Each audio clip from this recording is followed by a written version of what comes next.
咦，前面就係漁林台啊！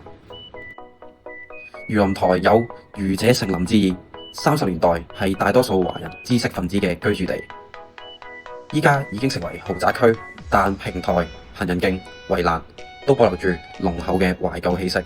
1944年，美國要求中方收集情報，市區中隊民屬軍用望遠鏡監視維港日軍軍艦，公安縱隊將記錄轉交盟軍，令轟炸行動成功。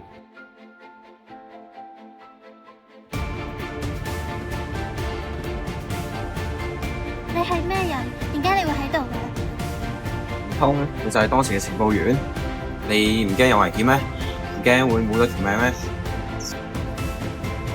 為咗未來嘅和平，呢個係我哋呢一代人嘅使命。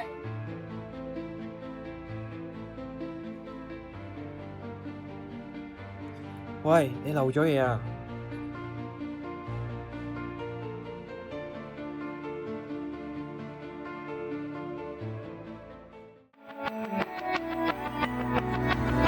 當年觀察站嘅方向係你用血淚守護嘅，正係今日嘅太平盛世。